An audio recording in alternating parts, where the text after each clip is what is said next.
I always, so this is Huntington's disease, Todd. Good morning. I was thinking today when I was walking about that Robin Williams line, right?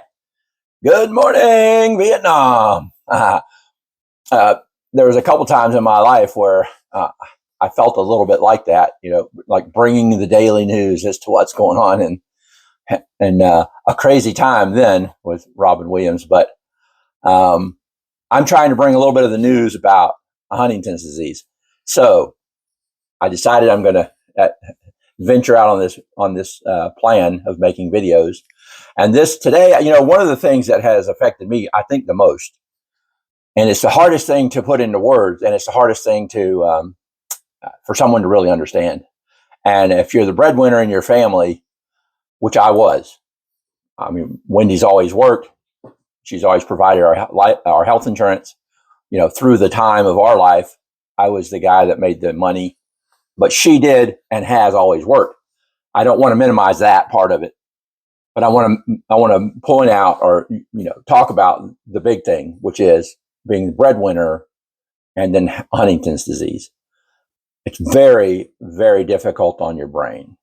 I would say that since I was first diagnosed, I was 52 and now I'm 62.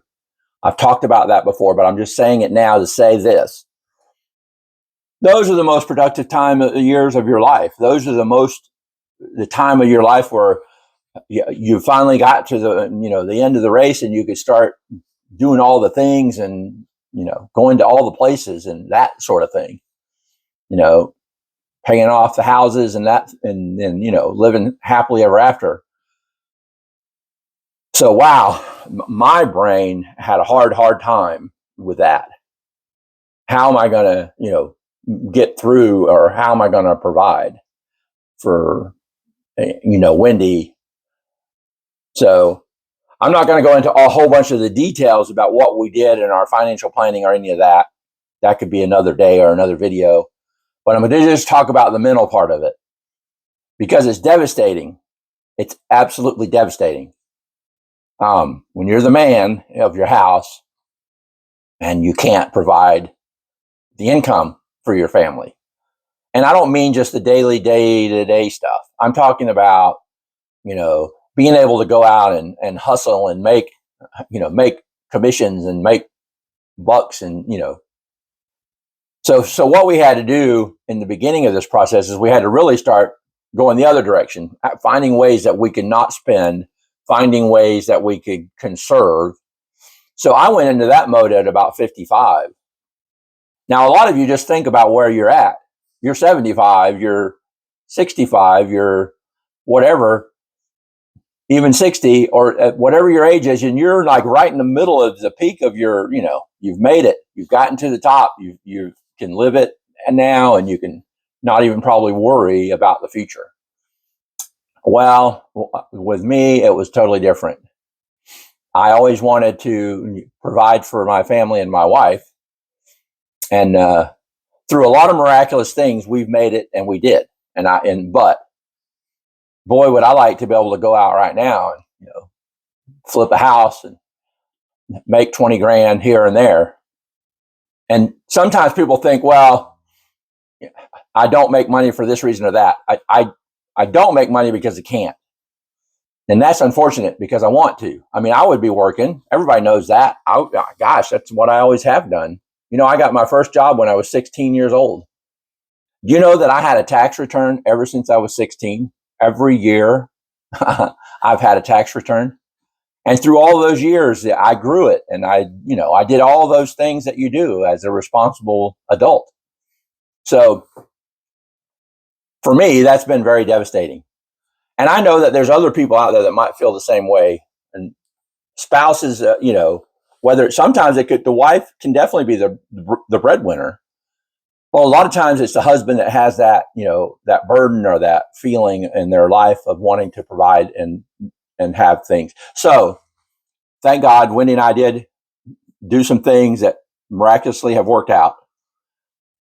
We're not going to be, taking a space shuttle to space. We're not going to get on the space ride and go into the atmosphere, but we do have enough in order that we'll be all right. But I just want you to think for 1 second, how hard would it be if you got to this point in your life where, you were able and capable of doing work, or you wanted to be able to work, and you just really couldn't. Not because of any, law against it or any things that you were trying to keep from this or that, but just from the fact that your brain stopped letting you do. Heck, if I tried to, okay, so another thing is I had a license for real estate for 30 years. I never had one issue with that license. I never had one problem. I always did all the continuing education. I had a broker's license too. And 30 years, I got it in 88. So, my 30th year was in whatever, 20 something or another, whatever 30 years later is. But I just gave that up a few years ago because I couldn't keep up with the online stuff. I couldn't keep up with continuing education. More than that, though, I couldn't even keep up with the fact that I couldn't work with a customer because I'm definitely too obtuse now about that. I could really, really say some of the things that I always wanted to. If you're a realtor, you know what I mean. So, Huntington's disease awareness. This is Huntington's disease taught. I have the YouTube page. Like it, look, and see what you think.